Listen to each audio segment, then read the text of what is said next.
이전에 경험해보지 못한 하나님의 한량한 은혜를 받아 누리는 복된 새벽 되게 해 주옵소서. 주님, 이 새벽에도 주의 말씀하여 주시옵소서. 그 말씀이 우리의 마음밭에 30배, 60배, 100배의 열매를 맺는 복된 새벽 되게 해 주옵소서. 주 예수 그리스도의 이름으로 기도드립니다. 아멘. 사도행전 16장 1절에서 5절까지의 말씀입니다. 신약성경 215면입니다. 사도행전 16장 1절에서 5절까지의 말씀 함께 찾으셔서 교도 가실 때에 하나님께 주시는 계시의 말씀으로 받으시기 바랍니다. 자, 먼저 1절을 읽습니다. 바울이 더베와 루스드라에도 이름에 거기 디모데라 하는 제자가 있으니 그 어머니는 믿는 유대 여자요 아버지는 헬라인이라.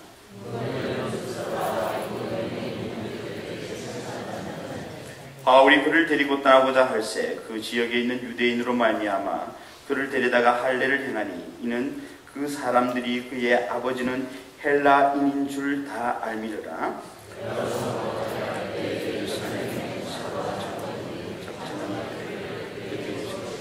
함께 읽겠습니다. 이에 여러 교회가 믿음이 더욱 권해지고 수가 날마다 늘어가니라. 아멘. 이 시간 우리 박성규 담임 목사님 나오셔서 한쪽 문이 닫히면 한쪽 문이 열린다라는 제목으로 하나님의 말씀 선포해 주시겠습니다. 할렐루야. 이사야 55장 8절 말씀을 보니까 이는 내 생각이 너희 생각과 다르며 이렇게 되어 있습니다. 그러니까 우리가 신앙생활할 때 가슴 깊이 새겨야 되는 것 중에 하나가 내 생각과 하나님의 생각이 다르다는 것입니다. 또 하나는 내 길은 너희 길과 다르며 우리가 가고자 하는 길과 하나님이 우리를 인도해 주시는 길과 다를 수 있다는 거죠.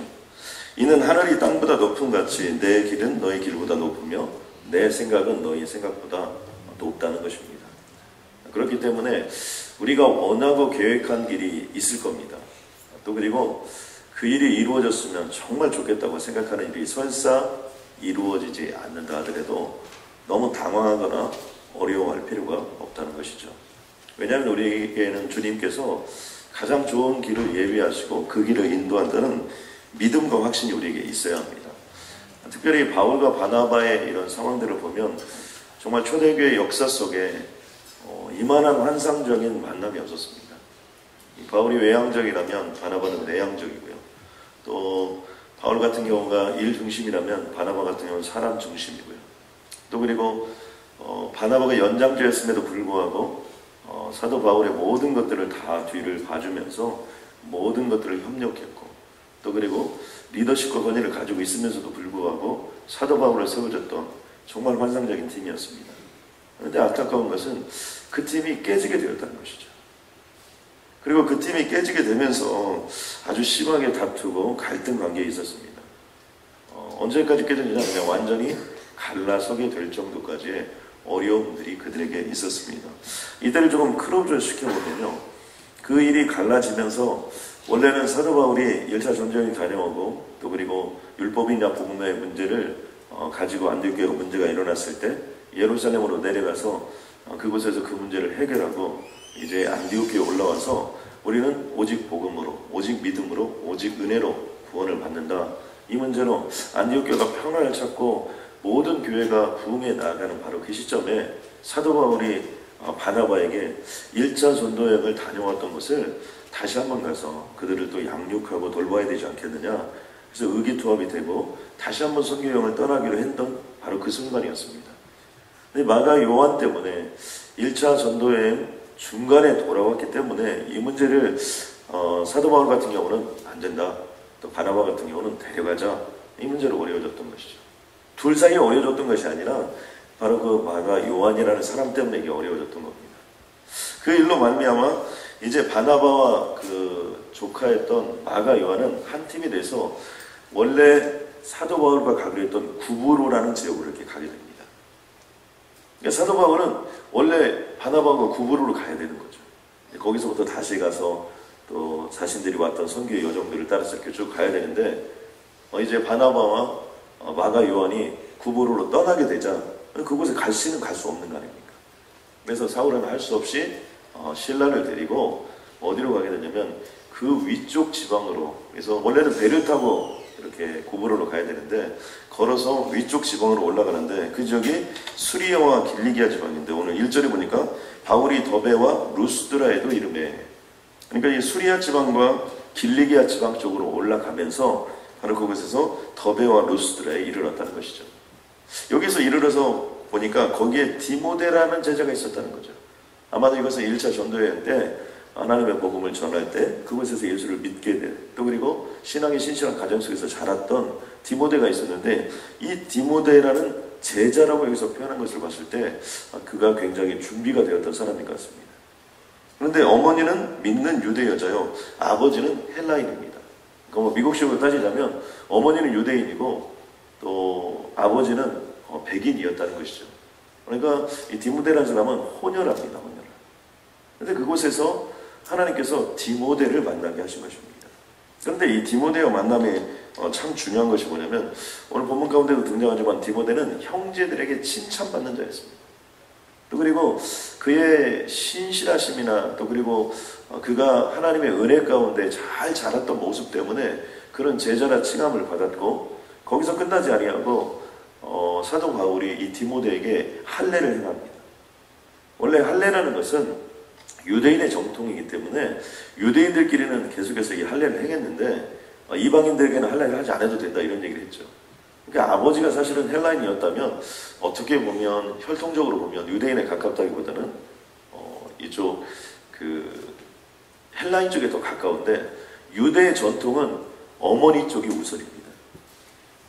그래서 우리가 보통은 남자 쪽이 우선이지만 유대인의 전통은 어머니 쪽으로 이렇게 진행이 됩니다. 그러니까 이게 가능하게 된 겁니다. 그래서 그 부분으로 말미암아 이제 디모데에게 할례를 행하고 그 할례를 행함으로 말미암아 결국에는 이 디모데가 누구의 제자가 되냐면 사도 바울의 제자가 됩니다.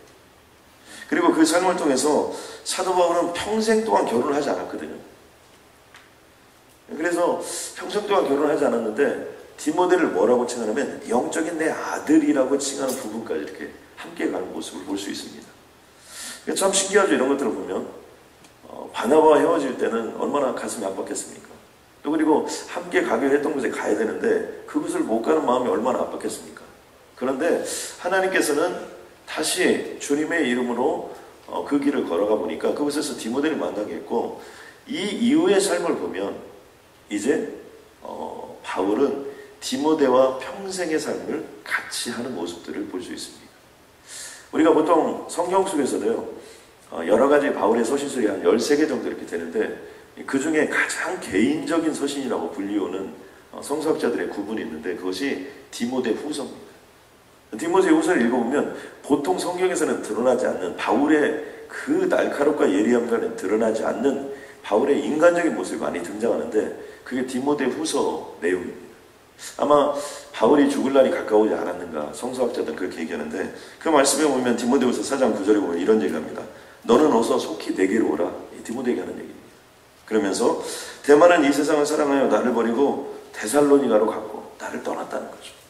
그리고 그리스교는 갈라디아로, 디도는 달마디아로 갔고 누가만 나와 함께 있느니라. 그러니까 다 나를 떠나고 이제 누가만 나와 함께 있다는 거예요. 그러므로 속히 내게 좀 와달라는 거예요. 지금까지 바울의 모습은 어떤 모습이었습니까? 오직 주님이다. 나는 외롭지 않다. 사나 죽으나 주님밖에 없다. 이렇게 고백하고 하나님의 영광을 향하여 나아갔던 이 사도 바울도 이제 죽음의 날이 가까우고 그의 육신의 삶이 다른 그 시점이 되었을 때 영적인 아들이었던 디모데에게 이런 얘기를 하는 겁니다. 그러면서 마지막으로 이런 얘기도 해요. 내가 올 때 드로아의 가부 집에 둔 겉옷을 가지고 오라. 굉장히 추웠던 것 같아요. 그리고 최근 특별히 가죽 종이에 쓴 것을 가져오라. 그러니까 가장 사적인 얘기들을 누구에게 하는 거냐면 디모데에게 하는 겁니다. 사람이 외롭고 힘들고 어려워지고 하나님이 계시지만 인간적인 위로를 받고 싶고 이런 때가 있지 않습니까? 바로 그 대상자가 누구였냐면 디모데였다는 것이죠. 그런데 참 신기한 것은 가장 어려운, 가장 가까웠던 환상적인 팀이 깨지고 난 뒤에 이 디모데의 만남이 이루어졌다는 겁니다. 원래 가기로 했던 길도 아니고 새롭게 개척해서 간 길들 속에서 디모데를 만나게 된 것을 알 수 있습니다. 또 한 가지는요, 오늘 6절 말씀에 보면 이런 부분이 나옵니다. 성령이 아시아에서 말씀을 전하지 못하게 하시거늘. 이 사도 바울이 그곳으로 올라가서 아시아에서 복음을 전하기로 했습니다. 또 그리고 그곳을 사모하고 갔습니다. 그런데 성령이 허락질 않는 거예요. 무시아 앞에 이르러 비두기아로 가고 애쓰면서 그 길로 가려고 노력하면 노력할수록 안 되는 거예요. 그러면서 결론을 이렇게 맺습니다. 예수의 영이 허락하지 아니하였다. 예수의 영을 본다고 하면 성령님이 허락하지 않는 거예요. 여러분, 우리가 삶을 살다 보면 이 일을 꼭 이루어야 되겠다, 또 그리고 그렇게 해야 되겠다, 목표와 계획을 세우고 전심전력을 다 기울이고 올인했습니다. 그런데도 문이 안 열릴 때가 있어요. 하나님이 허락하지 않을 때가 있어요. 분명히 다 된 일 같고 또 분명히 다 마침표가 찍어진 일 같아도 일이 다 뒤집어지고 엎어지고, 그래서 그 일들이 허락하지 않을 때가 있습니다. 아마 사도 바울에게도 그런 시간이었던 것 같습니다. 그리고 그날 밤에 잠을 자는데 이 잠 가운데 하나님께서 환상과 계시를 보여주는 거예요. 뭐라고 보여주냐면, 밤의 환상이 바울에게 보이니 마게도냐 사람 하나가 서서 그에게 청하되 마게도냐로 건너와서 우리를 도우라고 하는 거예요. 이제 사도 바울이 그 환상과 계시를 보고 기도하기 시작합니다. 그리고 그것을 이렇게 합니다. 바울이 그 환상을 보았을 때 우리가 마게도냐로 떠나기를 힘쓰니 이는 하나님이 저 사람들에게 복음을 전하라고 하는 것이구나. 어떻게 알게 돼요? 우리를 부르신 줄로 알게 되는 거죠. 우리가 이 사건을 통해서 또 한 가지 알 수 있는 것은 무엇이냐면, 내가 아시아의 복음을 전하기로 마음을 먹고 목표를 세우고 아무리 가고 또 가도 그 문이 닫혀져서 도저히 그 길을 갈 수 없게 되었다는 것이죠. 그런데 환상과 계시 가운데 하나님께서는 마게도냐 사람들을 떠올리게 하시고 그 마게도냐 사람들이 와서 도우라는 얘기를 하게 하시고 또 그리고 그 길을 열어주셔서 그 길을 걸어가게 하신 것입니다. 그런데 우리는 여기서 단순히 볼 수 있지만, 이 사도 바울도 이것을 단순히 보았지만 그냥 그날 밤에 환상과 계시가 나타나서 이제 우리는 마게도냐로 가야 되는구나 라고 마게도냐로 갔지만, 기독교의 2000년의 역사를 살펴보면 바로 이 마게도냐로 간 사건이 유럽으로 처음 전도와 선교의 문이 열렸던 사건이고, 이 사건이 기독교가 세계 종교로 거듭나는 사건이고, 이 사건을 통해서 유럽이 복음화되고 오늘날 전 세계 복음이 이루어지게 된 사건이라는 거예요. 참 아이러니하죠.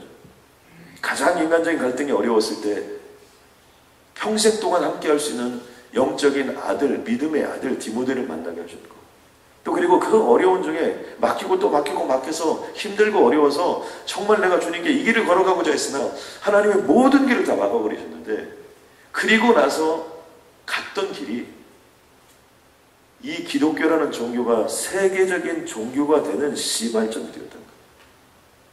저는 오늘 이 본문의 말씀을 통해서 우리들이 가슴에 중요하게 새겨야 될 메시지가 있습니다. 그것은 뭐냐면, 한쪽 문이 닫히면 반드시 또 한쪽 문은 열려져 있다는 사실입니다. 여러분 아멘입니까?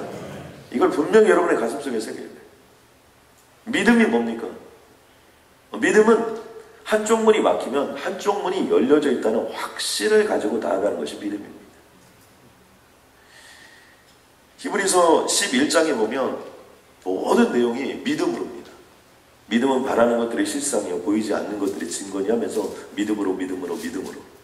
그래서 믿음의 정의를 내리라 그러면 믿음은 바라는 것들의 실상이요 보이지 않는 것들의 증거다, 이렇게 여러분이 결론을 내리시지만, 실질적으로 믿음의 마지막 정의는 히브리서 11장의 모든 내용을 다 쓰고 히브리서 40장 11장 40절 말씀의 결론을 맺는 것이 믿음의 결론입니다. 뭐라고 결론을 맺었을까요? 말씀을 보니까 이렇게 되어 있습니다. 이는 하나님이 우리를 위하여 더 좋은 것을 예비하셨음즉. 여러분 아멘입니까? 믿음이 뭐냐면 하나님이 우리를 위하여 더 좋은 것을 예비하셨다는 걸 믿는 게 믿음이에요. 그렇기 때문에 우리가 믿음이 보이지 않는 것들의 증거가 되는 거고 바라는 것들이 실상이 될 수 있는 겁니다. 그러면서 우리가 아니면 그들로 온전함을 이루지 못하게 하려 하심이라. 믿음이 뭡니까? 나를 통하여, 나의 입술을 통하여, 나의 인생을 통하여 지금보다 더 좋은 상황들을 예비하게 하고자, 모든 상황들을 완벽하게 하고자 하나님이 준비한 것, 그것을 믿는 것, 그것이 믿음이라는 것입니다. 저는 그러므로 우리가 어떤 길을 가고자 할 때 자꾸 길이 막히고, 우리가 최선을 다함에도 불구하고 계속해서 일이 어려워지고, 여러 가지 우여곡절 끝에 가고 싶지 않았는데, 또 이런 길을 걸어가고 싶진 않았는데, 그런 길을 걸어갈 수밖에 없는 상황 속에서도 너무 당황할 필요가 없다는 거죠. 너무 그런 상황이 주어졌을 때 너무 좌절할 필요가 없다는 것입니다. 왜요? 한쪽 문이 닫히면 하나님께서는 또 다른 쪽 문을 분명히 열어놓으시고 여러분을 인도하신다는 사실을 가슴속에 새겨야 될 줄로 믿습니다. 충분히 기도하지 못하고 충분히 말씀 속에 거하지 못했을 때도 하나님은 우리를 하나님의 아들로 인정하시고 우리의 삶을 인도해 주십니다. 근데 여러분 이렇게 새벽마다 기도하는데 어떤 때 이런 때가 있어요. 새벽마다 기도하는데 기도 안 할 때보다 일이 더 안 풀리는 거예요. 진짜 황당하죠. 큐티도 안 하다가 정말 작정하고 몇 달 동안 큐티를 하는 거예요. 그런데 일은 점점점 어려워질 때가 있습니다. 바로 이때 하나님의 생각과 내 생각이 틀릴 때예요. 내가 붙잡고 있는 것은 사실은 알고 보니까 그대로 가면 절벽이에요. 낭떠러지예요. 그러니까 하나님이 계속해서 막으시는 거예요. 우리는 그것도 모르고 어떻게 됩니까? 주여 떨어지게 하여 주시옵소서. 가면 죽는데. 예수님이 어떻게 돼요? 모든 걸 다 바꾸시죠. 그리고 어떤 길을 열었습니까? 또 다른 길을 열어놓는데 그 길이 가시밭길 같고 광야 같고 또 그리고 어렵고 갈고 힘든 일이 걸었지만 바로 그곳에 하나님의 영광과 능력과 권능이 이미 준비된 길이라는 것을 가슴속에 새기게 됩니다. 그래서 믿음이 뭐냐? 믿음은 로마서 8장 28절 말씀입니다. 우리가 알거니와 하나님을 사랑하는 자 곧 그의 뜻대로 부르심을 입은 자들에게는 모든 것이 합력하여 선을 이루느니라. 아멘입니까? 그 말씀으로 히브리서 11장 40절 말씀과 똑같은 거예요. 하나님이 우리를 위해 더 좋은 것을 예비하셨으니 모든 것이 합력하여 선을 이루느니라. 더 좋은 것을 예비하셨으니 이게 믿음이라는 거예요. 저는 그러므로 여러분이 남은 세상의 삶을 살면서 어떤 어려움이 있고 어떤 문이 닫혀도 또 다른 문은 반드시 열려있다. 여러분 아멘입니까? 닫혔느냐? 감사하다. 또 다른 길을 걸어가는 게 필요해요. 또 한 가지는 뭐냐면 두 번째로 주님께서 열어주신 문을 향하여 믿음으로 전진하는 것이 필요합니다. 사도 바울의 대단한 면은 무엇입니까? 계속해서 주님이 가지 말라고 한 아시아를 향하여 가지 않았다는 것. 바나바가 어려워졌을 때 더 이상 다투지 않았어요. 아주 쿨하게 헤어졌어요. 구보로는 먼저 오케이. 나는 정반대쪽으로 올라가는 겁니다. 처음에는 여러분 지도 속에 보면 이 지중해를 배를 타고 해서 이쪽 구보로로 와서 그 다음에 저쪽으로 위로 올라가야 되는데 거꾸로 올라가는 거예요. 처음에 왔던 방향으로 정반대 방향으로. 그럼에도 불구하고 어땠습니까? 그럼에도 불구하고 하나님이 정반대로 간다 할지라도 원하지 않는 길을 간다 할지라도 그곳에서 하나님의 역사가 있고 능력이 있었습니다. 11절을 우리가 읽지 않았지만 그 말씀에 보면 우리가 드로아에서 배를 타고 떠나서 사모드라게로 직행하여 이렇게 되어 있습니다. 그러니까 하나님의 영이 임하고 하나님의 뜻이 임하고 하나님의 역사가 일어나면 오늘까지 내가 이 길을 가려고 그렇게 노력했으나 안 됐다 그래도 정반대 방향으로 가는데 그냥 직행해버렸다는 거예요. 이게 사도바울. 왜 하나님은 사도바울을 쓰실까? 그것은요 하나님이 가라한 길에 대해서 뒤도 돌아보지 않고 직행하고 가는 거예요. 연연해하지 않는 거예요. 그러므로 여러분 인간관계 속에서도 여러분 최선을 다하고 열심히 노력하고 나중에 안 됐으면 오케이 그냥 쿨하게 놓으세요. 바둑의 고수들은요 바둑 두다가 이것이 죽잖아요. 그럼 하수들은 어떻게 됩니까? 죽을 때까지 막 거기다 놓습니다. 그냥 죽여버려요. 고수는 어떻게 됩니까? 죽을 때쯤 되면 손을 빼고 다른 데를 두는 거예요. 하수는 어떻게 해요? 그것도 잡아먹고 있어요. 그러면 고수는 다른 데 나가서 게임을 끝내죠. 어떻게 되냐면 어떻게 될지 인생이 모르는 거예요. 그러니까 이 인간관계도 좀 어려워지면 끝장을 봐야겠다. 뭐로 끝장을 봐요? 그냥 놔두는 거예요. 묵혀두는 거예요. 언제 또 어떤 역사가 어떻게 이루어질지 모르는 거예요. 일이 안 됐어요. 안 된 거 어떻게 해요? 그거 가지고 뭐 가슴을 찢고 뭐 그 인간 만나서 또 뭐 내가 왜 이렇게 일이 벌어질까? 또 그리고 그 다음에 어떻게 됩니까? 그 다음에 말씀의 자리, 기도의 자리, 찬양의 자리, 능력의 자리, 권능의 자리로 와야 되는데 거꾸로 가죠. 또 그때 에이 한잔 해야지. 끊었던 담배 이때를 위해 담배가 예비되었노라. 또 끊었던 담배 또 꺼내가지고 또 그리고 어떻게 됩니까? 밤이 깊어지면 또 막 더 깊어졌다가 또 그리고 막 영화를 뒤적거리고 이것저것 들어가다가 새벽녘에 잠이 깨면 어떻게 돼요? 더 공허해지는 거죠. 왜 그랬을까? 뭘 왜 그러면 왜 그래? 원래 그랬지. 그렇게 하면 안 돼. 진짜로 어려워지고 진짜로 힘들어졌을 때, 기도했는데도 안 됐을 때, 바로 그때가 내 생각대로 안 되는 거니까 성령의 생각대로 되는 거예요. 아하! 지금 성령께서 역사하고 계시구나. 여러분 아멘입니까? 아하! 내 길과 하나님의 길은 다르지. 내 생각과 하나님의 생각은 다르지. 하나님의 새로운 길을 열어놓으셨구나. 할렐루야. 내가 지금까지 못 갔던 길, 지금까지 바라보지 못했던 세계, 지금까지 못 만나봤던 사람들, 그런 사람을 만나야 되겠구나. 이렇게 마음을 먹고 주님의 이름으로 나아가는 거예요. 빌립이 보니까 사마리아에서 역사를 일으켰어요. 기적을 일으켰습니다. 인기의 상종가를 쳤어요. 나는 뭐 손을 얹으면 병든 자들이 다 치유함을 받는 거예요. 그런데 성령이 갑자기 어느 한순간에 일어나서 이렇게 빌립에게 얘기합니다. 광야로 가라. 광야는 아무도 없는데. 그런데 빌립은요, 물어보지 않아요. 참 대단합니다. 저는 늘 물어보는데 꼭 가야 합니까? 그래야 되나요? 이렇게 꼭 물어보는데 이 빌립이나 사도 바울은 안 물어봐요. 그냥 아멘하고 가는 거예요. 어떤 일이 납니까? 그곳에 가니까 이디오피아 내시가 거기 있는 거예요. 그런데 이디오피아 내시를 통해서 어떻게 되는 겁니까? 바로 아프리카의 복음화의 역사가 시작되는 거예요. 그러니까 하나님의 생각은 우리 생각은 다른 겁니다. 이번에 보니까 한국에서 구제역이 나타나서 수백 수천 마리 소들이 막 다 죽고 돼지들이 이거 죽어서가 아니라 이 병에 걸려가지고 이 전염병이기 때문에 이걸 먹으면 안 된다는 거예요. 그러니까 그런 모든 것들을 다 땅에다 파묻었는데 이게 한두 마리가 되죠. 그러다 보니까 아침에 죄송합니다만 이 시체들이 다 이렇게 잘 파묻히지 않아가지고 부패하니까 다 올라오는 거예요. 근데 썩은 고기만 먹는 독수리들이 수백 마리가 거기서 그것을 뜯어먹고 있다는 거예요. 이것이 뭐냐면 무리의 법칙이에요. 무리의 법칙. 독수리는 죽은 고기를 뜯어먹고 사는 거예요. 그러니까 독수리는 독수리들끼리 모여 사는 거고, 까마귀들은 또 까마귀들끼리 모여 사는 거고, 꽁들은 꽁들이 모여 있고, 닭들은 닭들이 이렇게 모여 있고, 이렇게 무리끼리 모여서 산다는 거예요. 그러니까 우리들도 마찬가지입니다. 어떤 사람은 일이 막히면 꼭 그런 패턴으로 가요. 술 먹고, 담배 피고, 또 그리고 쓰러지고, 넘어지고, 또 그리고 막 교회도 멀리하고, 막 그러다가 이제 나중에 시간과 세월이 지난 다음에 정신 차려가지고 그때 주님을 한번 가까이 해볼까? 이렇게 하는 사람이 있어요. 또 어떤 사람은 벽에 부딪히고 어려움에 부딪히면 안 돼. 원래 나는 그런 인간이야. 내 인생 언제 잘 푼 적이 있냐? 심지어 하나님이 살아계신가? 이런 얘기하고. 그런 무리들은요, 또 꼭 그런 사람들끼리 만나요. 전화를 해도 신실한 사람, 은혜로운 사람, 능력 있는 사람, 이런 사람들 전화 안 해요. 그런 사람들끼리 모여가지고 너도 그러냐, 나도 그렇다. 온 세상이 다 그렇다. 그렇죠. 그 무리끼리 모였으니까. 또 하나의 거룩한 무리들은 어떻게 합니까? 여러분 어려우고 힘든 일이 오면 기도하는 거예요. 기도해서 안 됐어요. 더 기도하는 사람 따라가는 거예요. 말씀을 보는 거예요. 그리고 주님을 의지하는 거예요. 그 말씀 역사가 나타나고 능력이 나타나고 권능이 나타나고 이게 믿음의 선순환과 믿음의 악순환이에요. 똑같은 믿음을 가져도 선순환을 일으키는 사람이 있고요. 똑같은 믿음을 가져도 악순환을 일으키는 사람이 있어요.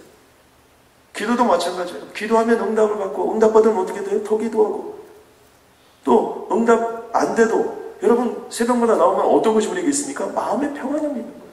하나님이 주신 절대 평안이 있어요. 그러니 흔들리지 않고 더 통찰력을 가지고 판단을 내리고 하나님의 역사를 이루죠. 그런데 기도하지 않는 사람은 어때요? 기도하지 않기 때문에 응답이 없죠. 응답이 없으니까 어떻게 돼요? 침잠에 있는 거예요. 겉사람은 그냥 이렇게 뭔가가 있는 것 같고 말은 하나님이 살아있어요. 그런데 하나도 안 살아있죠. 공허해져요. 그러다 보니까 이 기도의 악순환 때문에 더 어려워져요.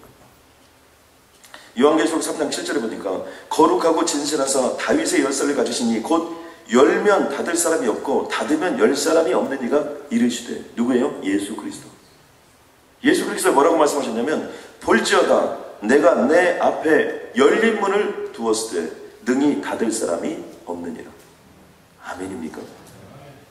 예수 그리스도가 우리의 갈 길의 문을 이미 다 열어 놓으셨어요.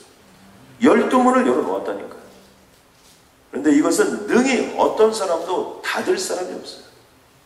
이사야서 60장 11절에 보니까 내 성문이 항상 열려 주야로 닫히지 아니하였다고 되어 있어요.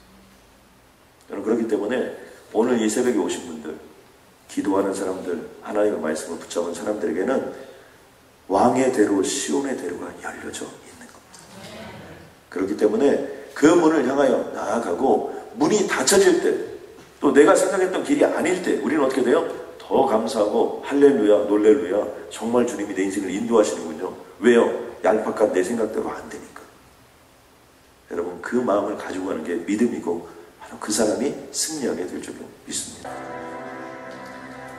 열면 닫을 사람이 없고 닫으면 열 사람이 없는 이가 이르시되, 볼지어다 내가 내 앞에 열린 문을 두었을 때 능히 닫을 사람이 없느니라. 내 성문이 항상 열려 주야로 닫히지 아니하리라. 주님 말씀하여 주시니 감사합니다. 하나님, 광야는 터널에 불과했습니다. 그 터널 끝에는 영광의 세계가 있는 줄로 믿습니다. 오늘 이 자리에 주님께서 불러주셔서 분명하게 우리의 가슴속에 새겨주는 메시지를 내 뼛속에 새길 수 있도록 주님 도와주옵소서. 한쪽 문이 닫히면 주님이 예비한 영광스러운 문이 준비되어 있다는 사실을 깨닫고 믿을 수 있도록 주님 도와주시었고, 닫힌 문들 속에서 개발되지 않았던 새로운 영적인 문들을 통하여서 개발되어지고 거듭나고 새로운 내 자신을 바라보고 새롭게 교회를 바라보고 동부사랑의 교회가 새로운 역사를 이루는 그런 영광의 교회가 되게 하여 주옵소서. 예수님의 이름으로 기도드렸습니다.